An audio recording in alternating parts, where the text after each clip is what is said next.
After the refined atmosphere of Gion, we head toward another symbol of Kyoto.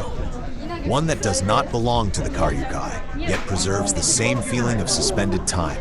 Kiyomizu-dera. Kiyomizu-dera Temple was founded in the year 778, long before Kyoto became the imperial capital. Its name means Temple of Pure Water, and at the base of the site flows the Otowa spring, whose waters are still considered sacred today. But the temple did not have an easy fate. Over the centuries, most of its structures were destroyed, burned by fires, collapsed, and rebuilt just as many times. What we see today dates largely from the year 1633.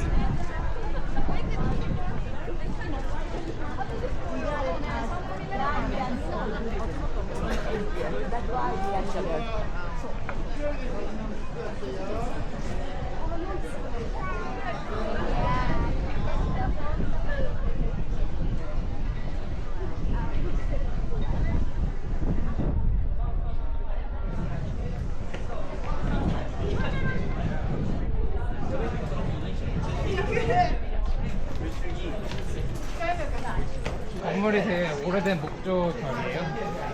그래? 네. 이 앞에서 찍어야겠다. 여기 멋있다. 저기 청자야? 이거는 문 이름이니까 다른 걸걸? 고문가.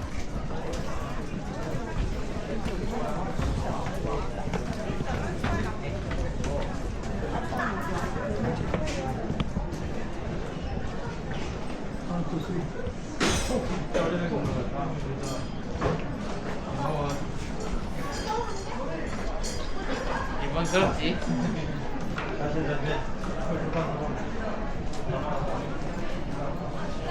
As soon as you enter the temple, you see a small area with 3 metal weights that people try to lift. 2 metal geta, the 2 iron sandals, a long heavy rod, and a second smaller rod, all inspired by the legends surrounding the most famous warrior monk in Japanese history, Saito Musashibo Benkei. Benkei, who lived between 1155 to 1189, is one of Japan's greatest semi-legendary heroes. A massive, imposing monk, known for his extraordinary strength, his absolute loyalty, and the mastery of an entire arsenal known as Benkei's 7 weapons.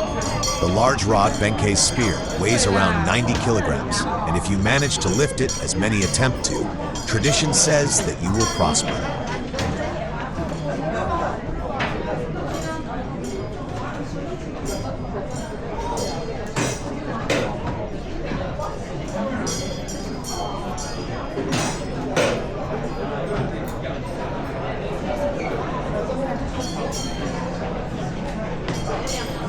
After testing our strength, we arrive at the enormous wooden platform, Butai-zukuri, a suspended veranda supported by dozens of tall pillars built without a single nail.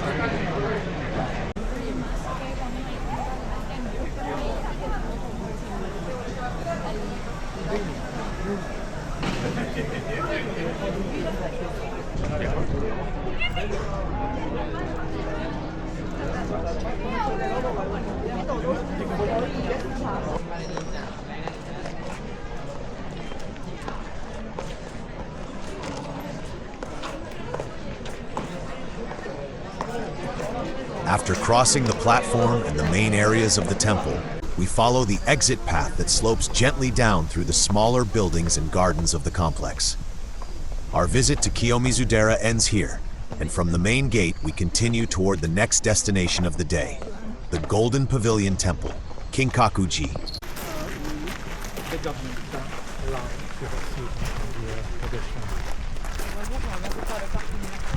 Kinkaku-ji, or the Golden Pavilion, is truly a feast for the eyes. Originally built in 1397 as the retirement villa of Shogun Ashikaga Yoshimitsu, the temple was later converted into a Zen sanctuary after his death. Its name comes from the 2 upper floors, entirely covered in pure gold leaf, which gleam dazzlingly under the Japanese sun. The architecture of the building combines 3 distinct styles. The first floor, built in the Shinkuri style, recalls the aristocratic residences of the Heian period. The second, in the Buke-zukuri style, evokes the elegance of samurai houses and is covered in gold. And the third floor, also gilded, is in the Karayo style, typical of Chinese Zen temples. In a way, each floor tells a different story, all united under a shining roof that makes every photograph inevitably stunning.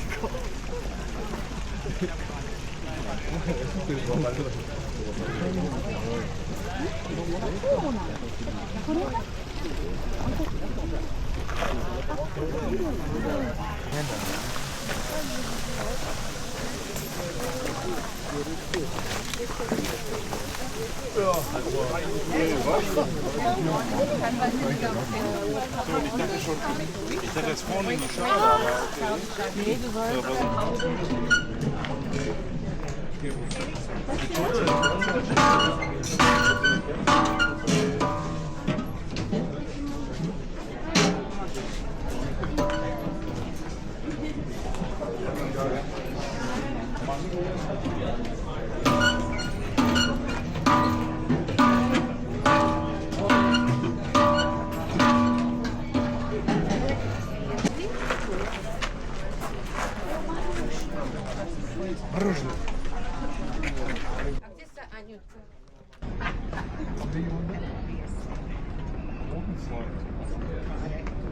After the brilliance of Kinkaku-ji, next stop, Nijō Castle.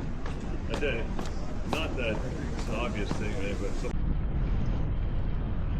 Nijō Castle is a brilliant example of the power and luxury of the Tokugawa shoguns. Built in 1603 by the first Tokugawa shogun, Ieyasu, to assert his authority over Kyoto.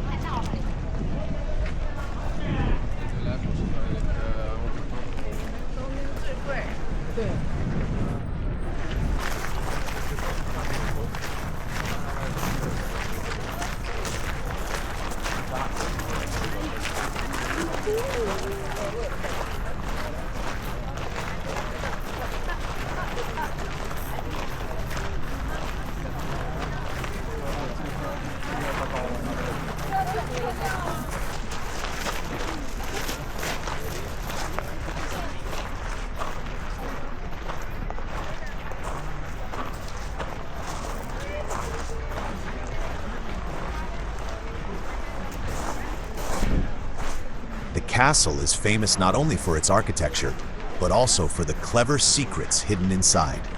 Unfortunately, filming and photography are not allowed inside, but if you step into the main halls, you'll notice something truly ingenious. The Nara-ume floors, better known as the Nightingale floors. These were specially designed to creak under footsteps, so any intruder could be detected immediately. The delicate sound, reminiscent of a nightingale's trill, acted as an anti-intruder alarm, combining security with subtle aesthetics. You feel like a modern ninja trying to move silently, but without success, because the floors do their job perfectly.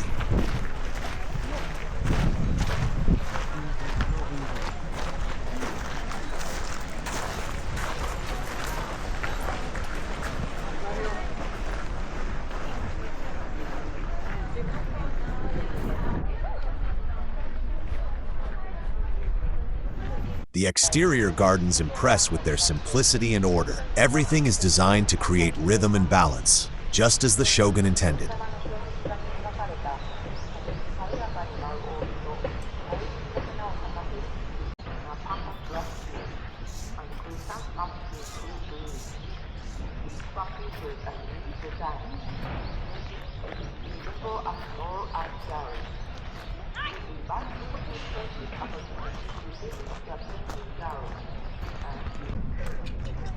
After finishing our visit to Nijō-jō, the day draws to a close, and the atmosphere of shogunal power and elegance lingers in our minds. The next day, we prepare to leave Kyoto and head to Tokyo. Along the way, we will explore Lake Ashi, make a stop in the Owakudani Valley, and admire the magnificent Mount Fuji, places that promise spectacular landscapes and authentic Japanese experiences, before arriving in the bustling capital.